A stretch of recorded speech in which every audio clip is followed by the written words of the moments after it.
käes on raamat vee kvaliteedist, mille on välja andnud Mesilaspere kirjastus. Ja nüüd läheme külla autorile Anna Unapile.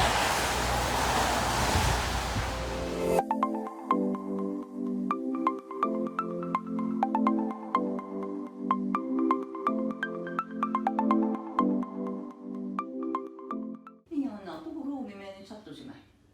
Nii, me sattusime nüüd laborisse, kus me teeme nii organoleptilist kui füüskeemilist meie analüüsi.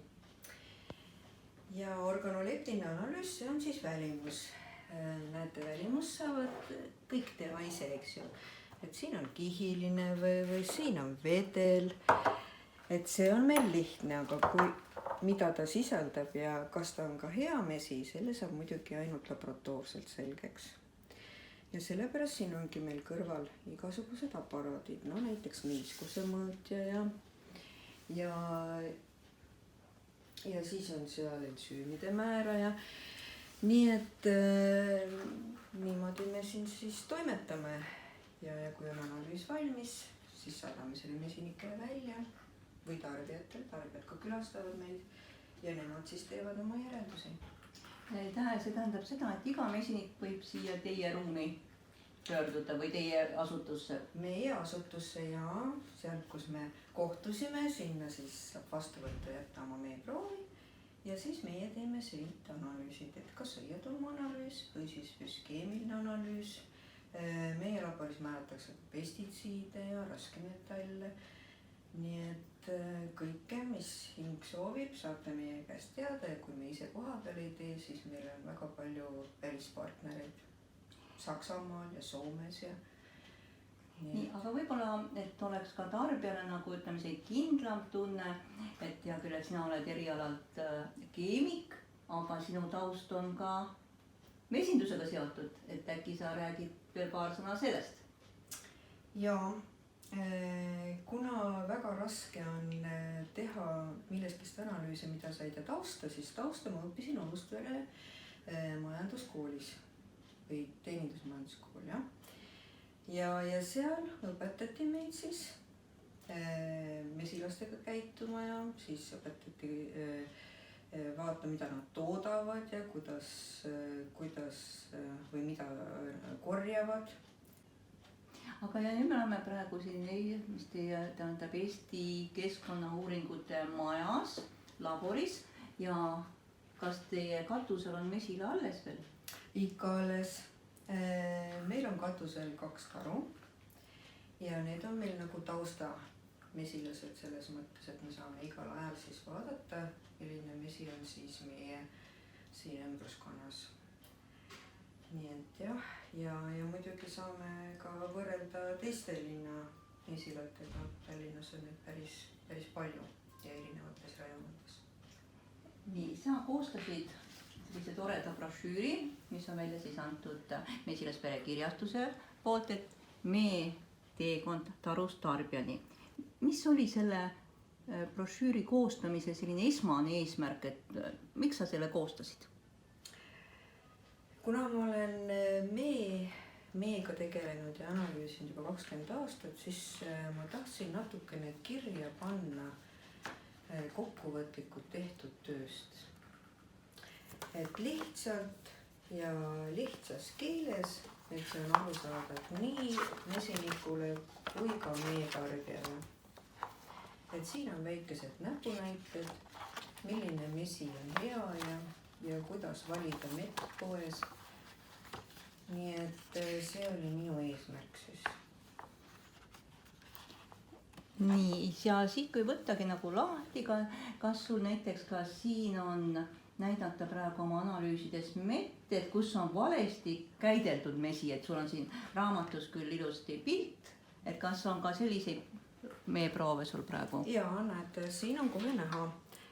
See on üles soojendatud mesi, glükoos on langenud alla ja fruktoosikiht on jäänud peale.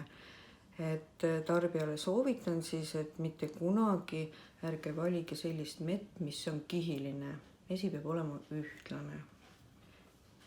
Ja enamus Eesti mett on põhimõtteliselt jaanuarikuuks kindlalt kindlasti juba tahke. ära kristalliseerunud. Just. No kas ta nüüd täiesti kristalliseerunud on, aga ta on nagu tahenenud. Ei ole niuke vedel nagu siin näiteks,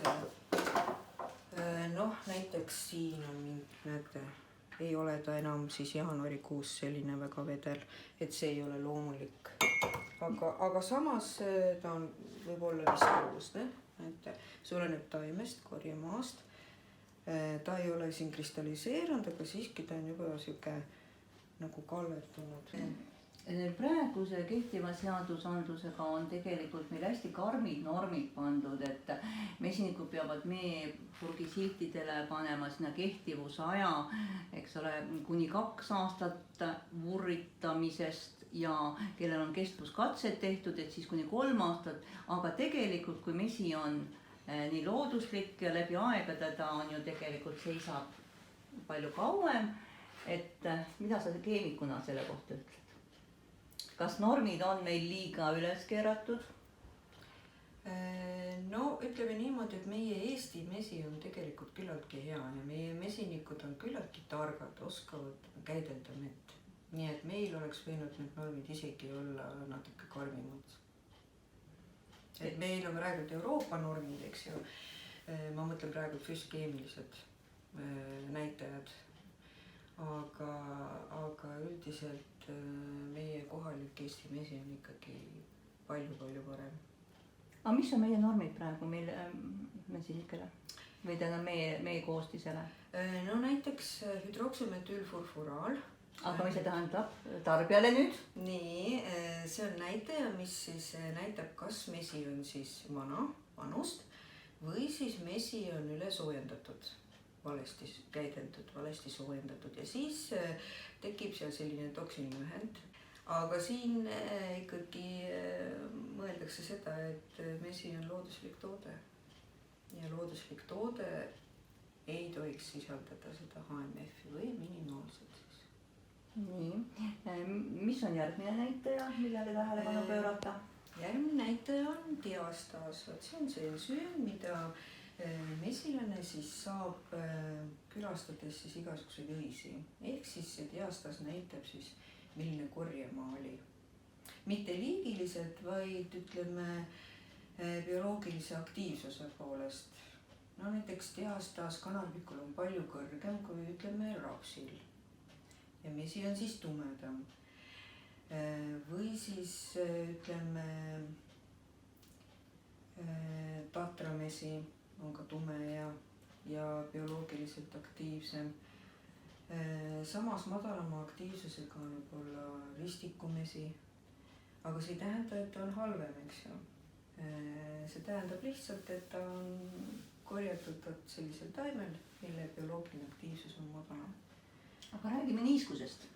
Niiskusest. No niiskus on üks väga tähtis näitaja tõesti, sellepärast, et kui ikkagi mesi sisaldab niiskust ja üle normi, 20% on norm, siis võib mesi käärima minna. Ja siis te enam seda kasutada ei saa. Kuidas mesinik peaks hoidma oma mett või säilitama selles mõttes, et see tarbijale jõuaks alati kvaliteetsel kujul? No, esiteks kuivas, päikesekiirtest varjatud ja jahedas. Et see oleks nagu eelis. Ja muidugi pakkige see mesi ära ja siis jäävad need soojendamised ja muud protseduurid ära.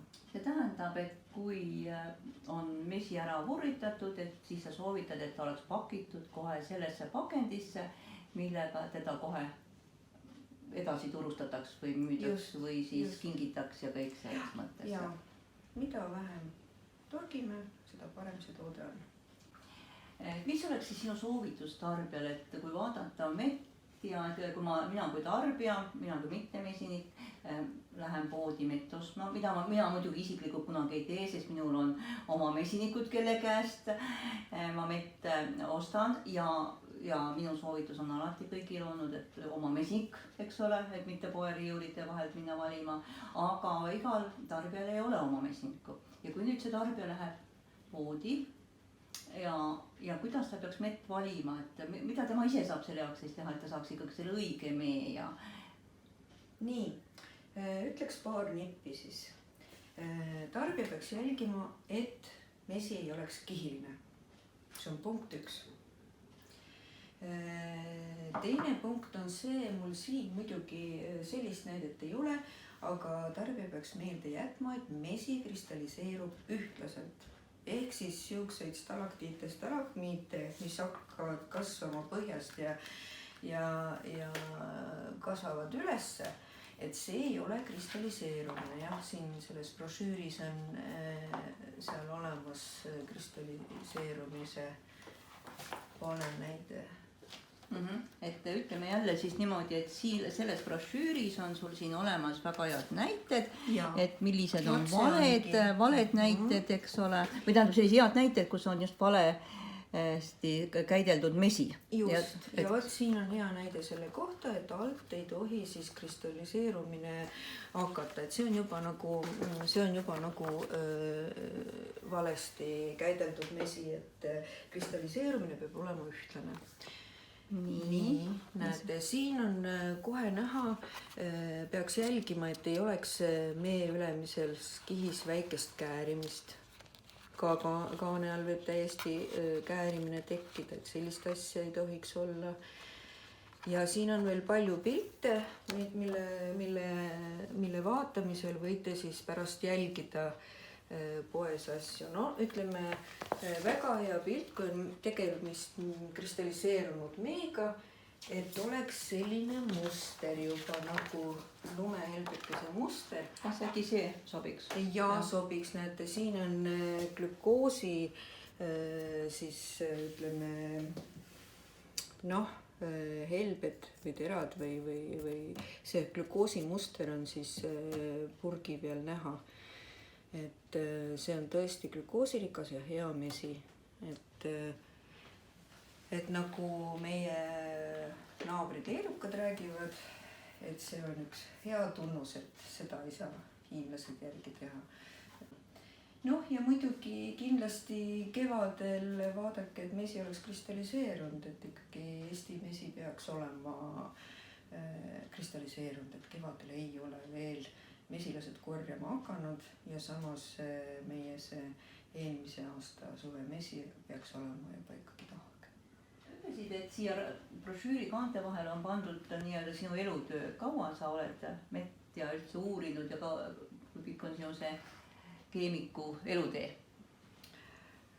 No, keemiku elutee on pikem, aga mee analüüsi me oleme hakanud teinud laboris, tähendab aastast 1997.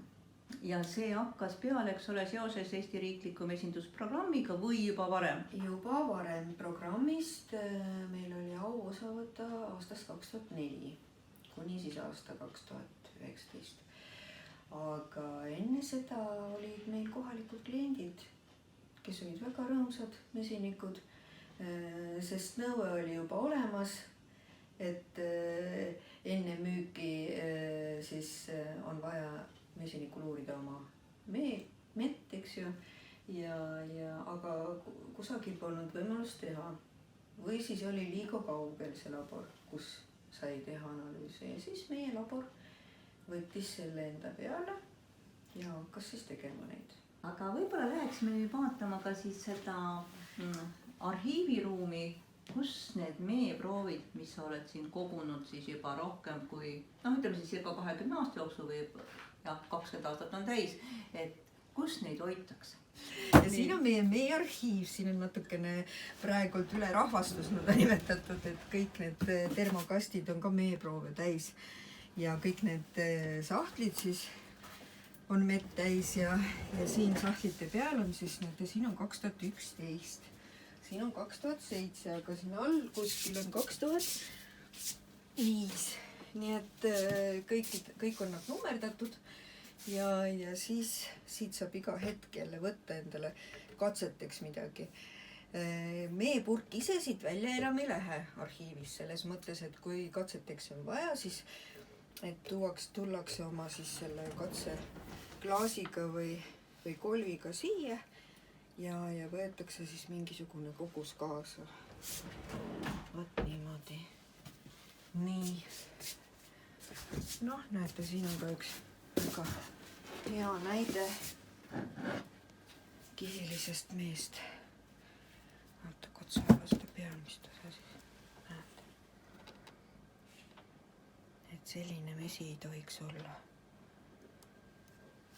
Nii. Nii, meie ringkäik laboris sai lõpusirgele. Kui nüüd mesinik tahaks tuua oma meeproovid, kindlasti huvitab teda ka hind, et kust leiab tema hinnakirja. Külastage meie kodulehekülge www.club.ee. Nii, aitäh sulle ja meeldiva jälle nägemiseni. Aitäh sullegi!